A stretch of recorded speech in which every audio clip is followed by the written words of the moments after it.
France had never won a single major football trophy before 1984. Not one. Meanwhile, their neighbors, Italy and Germany, already had multiple World Cup titles sitting in their trophy cabinets. Today, France has won 2 World Cups, reached 2 more finals, and produces more elite footballers than almost any country on the planet. Something happened in between. A deliberate, almost obsessive plan that quietly transformed France from a footballing afterthought into an actual empire. By the end of this video, you'll understand exactly how that happened and why so many of the world's best players trace their roots back to one single facility in a French forest. Quick basics if football is new to you. The Youth Academy is basically a specialized training program where talented kids get coached from a young age, almost like a magnet school, except instead of advanced math, the specialty is football. Most countries have academies run by individual clubs. France did something different. They built a nationwide system backed by law, designed to produce talent on an industrial scale. Let's go back to the 1970s to understand why France even needed this. Despite producing a few brilliant individual players over the decades, France had nothing to show for it. No major trophies. Meanwhile, Germany and Italy were stacking championships. French football officials, led by Federation President Fernand Sostre, decided this gap was embarrassing enough to fix permanently. In 1976, they started planning a national training center, drawing inspiration from an unlikely source: the rigid, disciplined training camps used in communist Romania. The project took years to actually happen. Then in 1984, France finally broke through, winning their first ever major trophy, the European Championship. That one gave the project momentum. Construction began on a facility called Clairefontaine, tucked into a forest about 50 kilometers outside Paris. It officially opened its doors in January 1988. Here's the number that shows how patient this plan really was. It took a full decade after Clairefontaine opened before France won its first World Cup in 1998, hosted on their own soil. This wasn't a quick fix. It was a 10-year investment that finally paid off spectacularly. That 1998 winning squad became legendary for another reason entirely. The team was made up of players from wildly different backgrounds,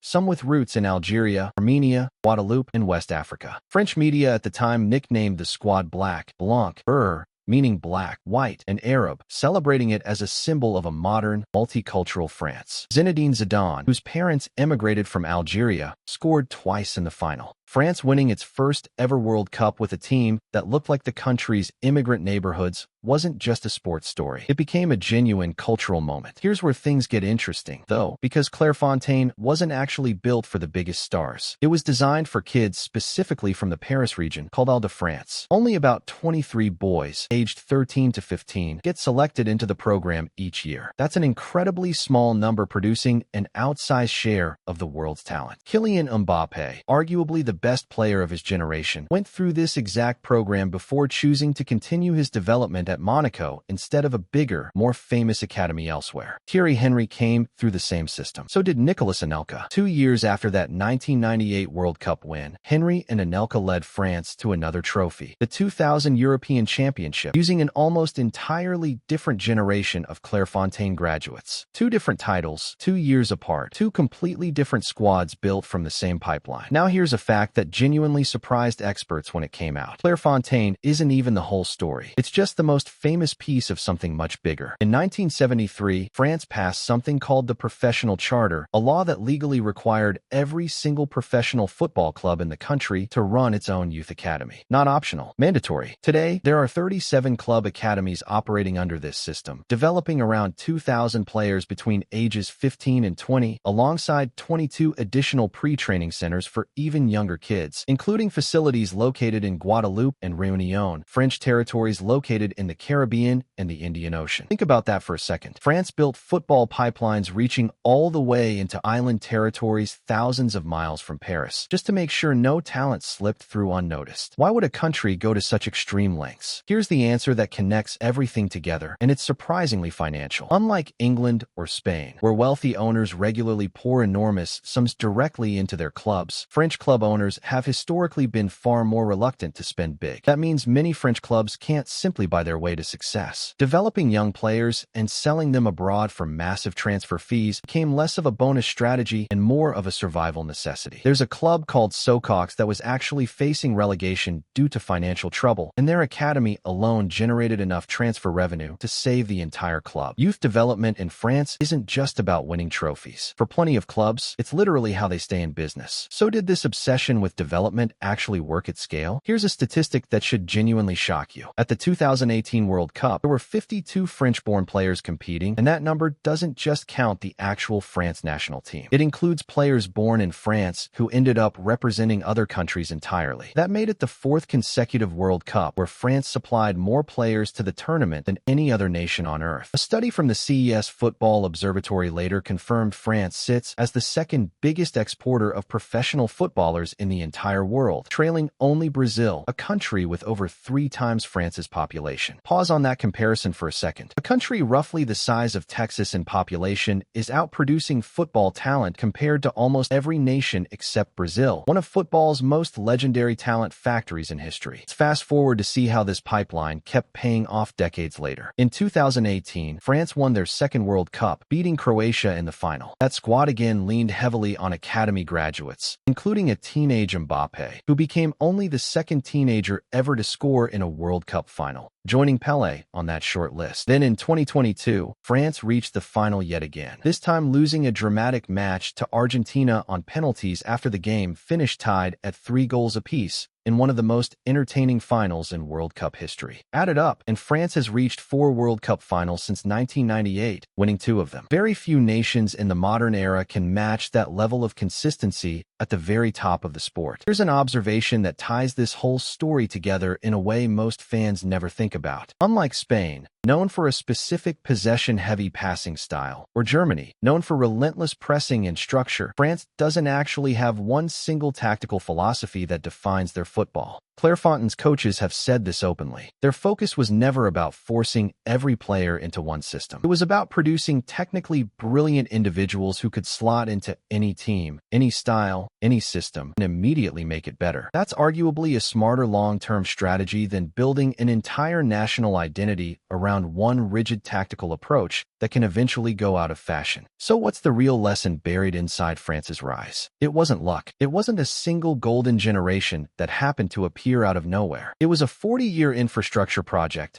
starting with a humiliating lack of trophies in the 1970s, a mandatory academy law in 1973, a dedicated national training center opened in 1988, and a nationwide network of academies reaching into Caribbean islands and Indian Ocean territories most fans have never even heard of. France didn't get lucky twice. They built a machine specifically designed to keep producing world-class talent, generation after generation, regardless of who happens to be playing at any given moment. Quick recap before we wrap up. France had 0 major trophies before 1984. They built Clairefontaine in 1988 and paired it with a mandatory nationwide academy system dating back to 1973. A decade of patient investment led to their first World Cup win in 1998, powered by a team that reflected the country's diversity. That same pipeline delivered another World Cup in 2018, 2 more finals, and turned France into the second largest exporter of football talent on the entire planet. Here's the final thought worth remembering. Most football powers get remembered for one golden generation, one incredible group of players who happened to peak together at the exact right time. France built something different. They built a system that keeps producing golden generations over and over, decade after decade, almost like clockwork. If breakdowns like this make football finally click for you, subscribe, because this channel turns the biggest stories in the sport into something anyone can actually understand.